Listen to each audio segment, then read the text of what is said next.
Warning: the following podcast contains violent scenes that may be unsettling to some listeners. Listener discretion is advised. Blessed by the unconquered sun with incredible powers, our Exalted Circle seeks promised treasure of a forgotten age. Join Joachim as Caral Fire Orchid, Adam as Faka Kun, Slavic as Seleamu, Mitch as Vulfur, and Becca as our storyteller, as they see what's in store for them in the Tomb of Dreams.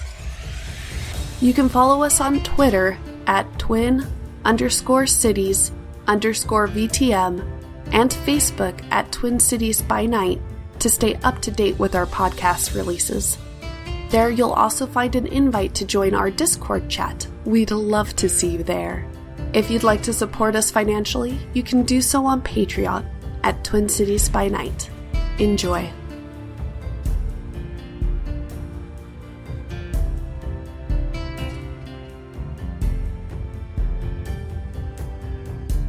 Hello, everybody, and welcome to the Tomb of Dreams. I'm super excited. This is our first Exalted adventure, and we're just going to go ahead and jump right in. So we find our players standing on a small island of reef. You're about ankle deep in water with it violently lapping at your legs. Everything seems disconnected, as if you skipped a chapter in a book. Previously, you were entering a cave deep in a forest amidst visible signs of First Age ruins, being beckoned there by your dreams and treasures, as well as what you believe your previous life was. But it was nowhere near a sea. Now a storm whips your clothes and hair, the rain feels needle-sharp and stings your eyes. Behind you is an ocean that disappears into darkness, but calls out to you that it goes on forever.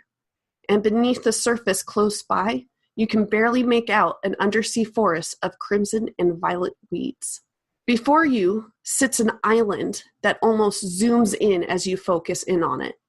Lava flows slowly from the peak, smoke emanating as if near eruption, and the downpour does not diminish its flow to the right side of the island.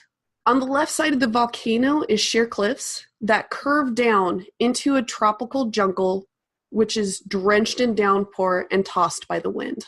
Now, my question to you is, who are you, and how did you all arrive? Separately? Together? Good question. Indeed.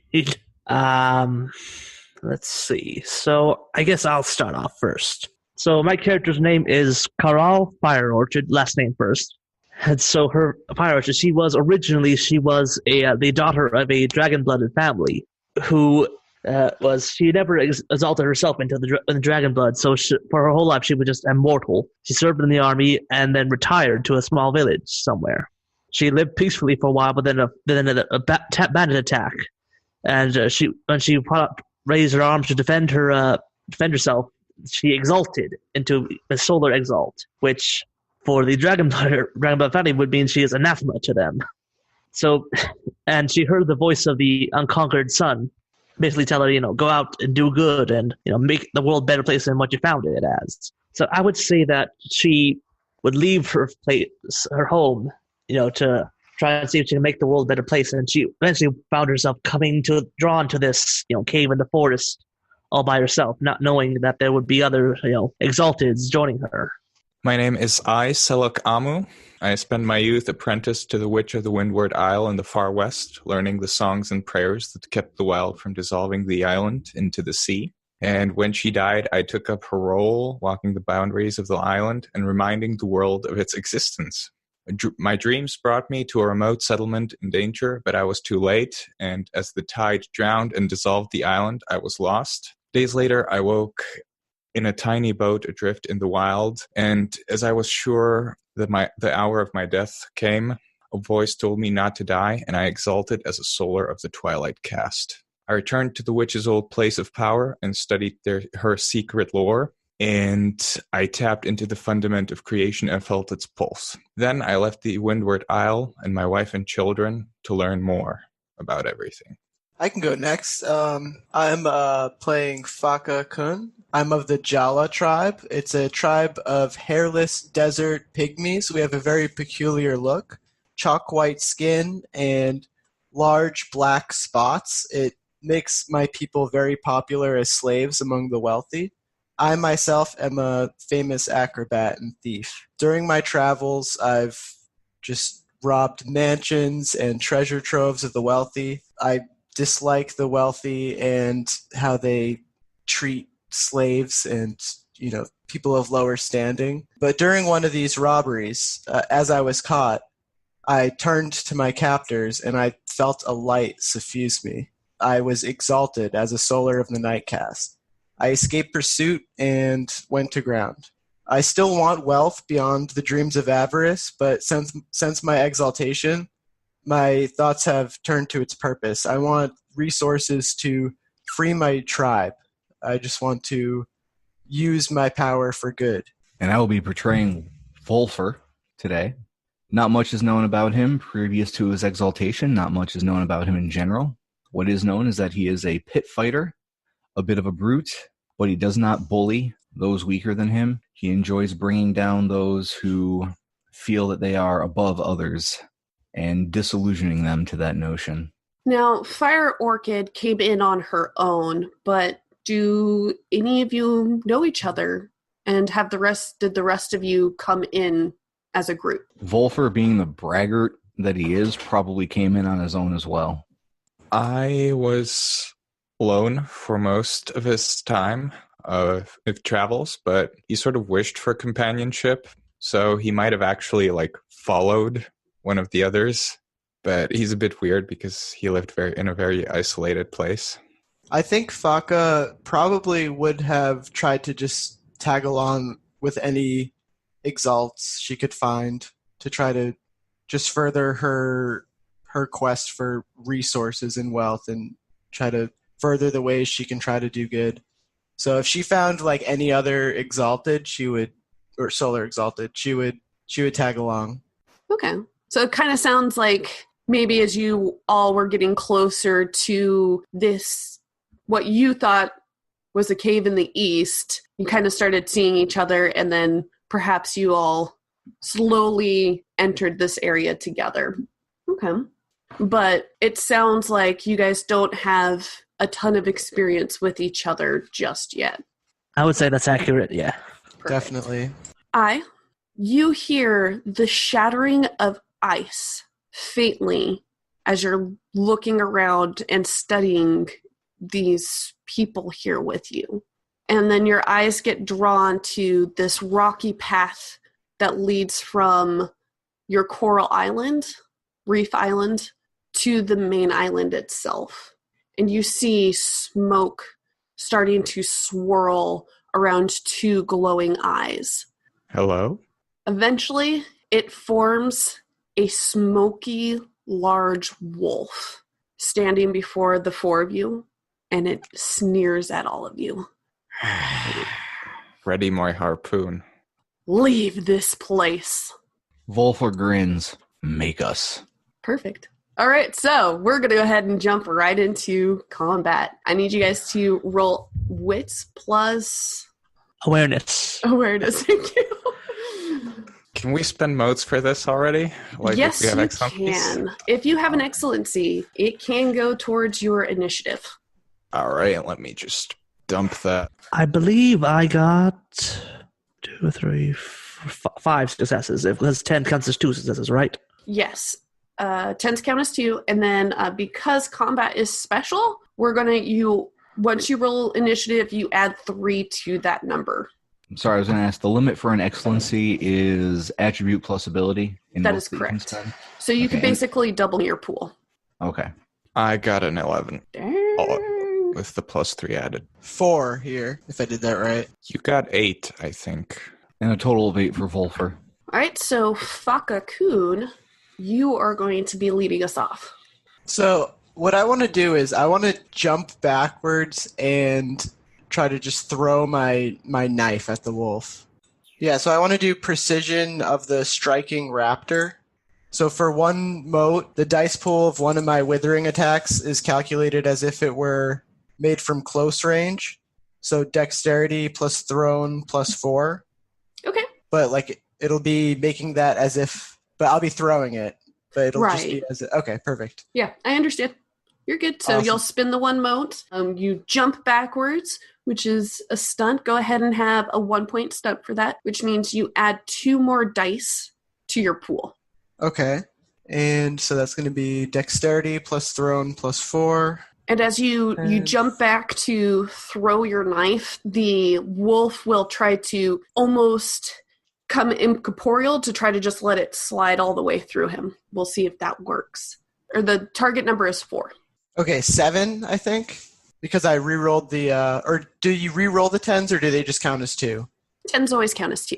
8. Okay, so you hit it with a total of 8. Fantastic. So what you're going to be doing now is initiative damage to the wolf, which is good. So you're going to take your, 9, and then you're going to add your threshold successes, which is 4 in this case. You will -6 from that for its soak. And then that remaining pool, that's what the damage pool you're going to roll. So you should be rolling 7 dice. Okay, 2? I don't add anything to that, right? I'm just Nope, rolling 7 you dice. do. Okay. So you do 2 damage, and that leaves us with, or I is next. All right. Well, since my harpoon's already prepared, and I'd like to think the initiative's on my side, Faka Kun harassed the wolf a little bit, I'll go straight for its eye with a decisive attack. Sounds good. All right, so with decisive attacks, you will be rolling... Dex plus melee. Are there any bonuses or malices? In this case, I will give you a 1-point stunt, so that's another 2 to your dice pool. Alrighty then. Your initiative is high enough to beat its hardness of 0. Alright, throw that here. Bam. Alright, that's 2 successes. But for 3 motes, I can use Excellent Strike, and I sort of zoom in on the wolf, and I gain an extra automatic success, and I reroll the ones. So I'll just do that. And okay, so 4 successes all in all. Perfect. That is the number that you would have to beat as the eye goes in to stab at the wolf's eye. It tries to pull back, but is unable to in time. You're just too quick. So you're going to roll your current initiative, which is 11. Yep. 10s do not count as 2 on this one. All right. That's 6 successes. Yeah. The wolf emanation pulls back as your eye had the spear in its eye socket, and you just leave it there, and as the wolf pulls back, howling in pain. It looks very staggered at the moment and is seeming to try to come to grips with what just happened. So what this does is when you do a decisive attack, it resets your initiative to 3. All right. But you have done damage to the wolf. Vulfur, it is your turn. Vulfur is going to stride forward, clasp his hands together, and just bash the wolf on top of the head with a withering attack. Go ahead and have a 1-point step for that. Okay. So two extra dice. Oh, he is also currently enjoying his Anima's glowing effect because he used peripheral essence when deciding on when rolling for initiative. Oh. So he's outlined with the colors of the sun. His dawn cast mark is on his brow. Gotcha. Is anybody else glowing at this point? Right now I'm using personal motes, Gotcha. right? Yes. So, yeah, nope. Let's see here. Unarmed is a dice pool of 12. And the stunt is an additional 2 dice. That is correct. And unfortunately, the wolf is kind of dazed, and you're probably coming in at its blind side, so it doesn't see you coming. Yeah. And 3 successes on all of those dice. Watch does not like me today. So let's see. That's a withering attack. So that is enough to meet the target number. So you do land the hit, but albeit just barely. So it's a good solid hit. You made the attack with no threshold successes. So go ahead and... So it'll be strength in this case, plus your weapon damage. And then you're going to -6 from that. Okay, so then it's 6 dice. Yeah. There you go. All right, 3 damage. The wolf staggers backwards on this path, kind of slipping off of it with the rocks kind of dripping down into the water. And you guys are completely pushing it back up the path with your relentless beating. All right, it is Fire Orchid's turn. All right, so yes, Fire Orchid, after seeing the others, push the wolf back with their attacks, is going to draw her sword and join in the fray. And she's going to basically run, sort of lunge towards the beast with the sword. Is this going to be withering or decisive? I will say decisive. Okay, you have 8 initiative, just so you know. And for decisive, you're going to go ahead and roll Dex plus melee with a 1 point stunt, so add 2 more dice to that. All right, so Dex plus melee. Okay. And because of how unrelentless you guys are being with the wolf, it's trying to, at this point, not even dodge out of the way, but simply trying to parry the attack. So your target number is 3. All right, so that should be 60-10. Yes, should be 60-10. I got 2 successes, I believe, a 7 and an 8. Unfortunately, at the last moment, the wolf is able to recover enough to see you coming with your sword and manages to knock you off just enough balance to completely miss it. Yeah. So what happens when you miss a decisive attack is your initiative does go down, but it's not crippling. You still I was going last anyway, so yeah. That's... All right, and then it's the wolf's turn. Because Exalted's an above board game, I'm just going to explain to you guys what it's doing. It's spending motes to basically get two attack actions, which is not something you normally get. It has a charm that allows it to do that. And then for its first attack, it'll kind of push itself just far enough out of range so that you guys aren't immediately in its face. And it will grip down into the rocky surface, and raising its snout, it releases an ear-shattering howl. It rends the substance of your surroundings with the weight of centuries-long anguish. So effectively right now what it's doing is a kind of a ranged attack against you guys. I will be rolling my dice to see how I do. This will be either your choice of parry or evasion. You can stunt this to also get those numbers higher. So does it matter what the initiative for defending this, or? Because it's targeting all of you, it doesn't matter what your initiative is. If you have an idea for a stunt, go ahead and say what you're doing. Otherwise, you can just say, hey, I'm doing this or that. Parry or evasion. Yeah, I will quickly sort of mumble a prayer to the spirits to protect him, and put his harpoon on his forehead to steel himself against the howl. Nice. Go ahead and have a 2-point stunt there. Vulfur's going to dig his feet into the ground, stare down the wolf, and scream right back at it in a challenge of defiance. I like that. Have a 2-point stunt. So Faka is going to... She's wearing this very long, red, flowy robe, and she's going to pull the hood of the robe over her very bald head and just kind of tighten it. And then she's going to grab the dagger from her like a leg strap and just ready it. Perfect. Yeah, I like that. Have a 2-point stunt. All right, so Fire Orchid will, as she, after being knocked slightly off balance, she's going to basically sink to her, drop to one knee and just sort of have her sword placed in front of her, to help shield her against the incoming shockwave. Also have a 2-point stunt. Ooh. Okay. Does an 8 hit everybody? Yes. Yes. Even with the 2-point, I only have a 7. Gotcha. Okay. So because I'm assuming you all have different parry or evasion with your pluses, I'm going to have to roll this separately against each of you guys as far as damage goes. With a parry of 8, does it hit? Because after the stunt, that's where my parry ended up. Do you happen to have a charm that helps you in case of ties? I don't think you have the charm that I'm thinking of. So yes, ties do go to the attacker. Okay. All right, and so for Fire Orchid, she does have a charm that spend 3 motes to invoke charm and in response to any attack she attempts to parry. This allows her to make a reflexive, decisive melee attack against the attacker, which does not count as her combat action for the round. Okay, so yeah, this kind of attack occurs after the opponent's attack roll, but before its damage roll. Oh, before the damage roll? Oh, shoot. Okay, go for it. Go for it. So All right, that's, you said decisive. Yes. Okay, you have 6 initiative. That's still enough to hit it and do damage. That's only relevant because at a certain point you actually can't do decisive. All right. So, yep, that should be, again, 60-10. Please let me get something. So that's 1 success. Unfortunately, it's because it still gets its defense. You don't meet its parry requirement. So you unfortunately miss. But I don't think it does any minuses to your initiative for that. Okay, so can everybody... Real quick, I am spending for Spirit Strengthens the Skin. Okay.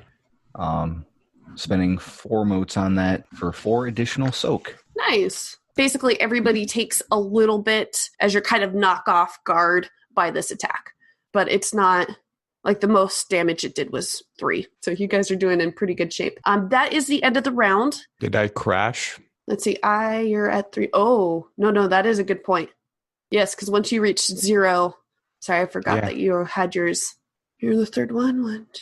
Yes, you are technically crashed at 0. So that basically means that you cannot do decisive attacks at the moment. Oh, it is not the start of a new round. I apologize. It gets 1 more attack. It's going to use its newfound initiative to go after Vulfur, who's the one who's... It's going to go after Vulfur, and it just did its howling... shattering pierce, and it's going to dig back down, growling at you, and then kind of charging you, headbutt, and you can kind of see its jaws, slow motion, come to bite down on you, Vulfur. Would you like to parry or evade? I should specify that it is doing a decisive attack. Okay. And if I use a melee excellency, my parry goes up? Yes. I believe how it works for your defensives, though, is that for every 2 points... 2 motes you spend, it's 1 point to your parry score. Okay. Still with the limiting pool of your dex plus melee. Which is 8. So, okay. So yeah, you could increase it by 4. All right. So, Vulfur, seeing this wolf entity about to try to chomp down on him, he will once again dig his feet in, grab his sword, very, very artfully haul it off his back, spin it, jam it up into the wolf's mouth as it's just about to bite, hoping to either knock out a tooth or teeth or jam it up through the soft palate into the skull. And he will be spending to boost his parry by 4 on that. So that's another 8 peripheral essence spent, which at this point is from 30. So he has spent 20 peripheral essence, which means that his... So what is my defense here that I'm trying to beat? His parry is 9 at the moment. Oh gosh. Okay. Unfortunately, it does not meet your parry, and you manage to slip your sword up into its jaw, and it rears back, pulling off, and you see kind of, instead of blood, it's just kind of like a smoky stream that should be blood that you would expect. All right, now it is the start of a new round. It failed, so it minuses that. So we all gain back 5 motes, correct? That is correct. All right, and then Faka Kun is at the lead with 13 initiative. It is looking pretty wounded. I would recommend decisive, but you can still do withering if you want. So I would like to do a decisive attack. Excellent. Faka Kun is going to throw back the hood, and she's going to say, let's end this. And she's going to do a twirl, and as she's going to spin so fast, it's going to be hard to tell what's going on. But during that, the knife is just going to come out of that whirlwind just towards the wolf. I like that. Have a 2-point stunt. And because the wolf is engaged with Vulfur and is kind of rearing up, it doesn't really see the knife until the last moment, and it will attempt to dodge out of the way as best it can, kind of trying to let it roll past and go past its body. So your target number is going to be 5 in this case. Yeah, that's a no-go for me. I only got 2. Plus the willpower plus would the be 1. 3. Yeah. All right, so your knife goes sailing past the wolf. Faka Kun will look very disappointed that the knife is missed. I always hit my target. And because of the way that it built up initiative last round, it is the wolf's turn again. And feeling pain at what Vulfur has done, it will attempt another decisive attack. As it kind of reared back, it's going to be bringing down its claws to try to scratch at your vulnerable spots, specifically his chest, because I don't think he has any chest armor. All right. As he does that, Vulfur will again parry, this time arcing the sword through the air in an attempt to strike both of the paws as they fall while yelling in defiance, his anima blazing, not quite at bonfire, but still quite bright. Excellent. Have a 2-point step for that. So what's the number? Currently his parry is 13, and I think at this point he might be at bonfire Perfect level. So the wolf totally misses you. Like, you're able to glance it off without a single issue. This is not a challenge for you. And now it's your turn. Oh, goody. So at this point, Vulfur is going to attempt a decisive strike against the wolf. Is there a limit on how many charms you can use at once? No. As long as you have the motes. Oh, goody. Vulfur is going to use Excellent Strike, which costs 3 motes. So he's down to 7 peripheral and 13 personal. He is then going to spend another 3 peripheral motes using Fire and Stone Strike to increase his threshold successes. Now, if the attack hits, he'll do that. So that'll boost his threshold successes by another 3. And he will spend 8 personal essence for an additional 8 dice on his attack.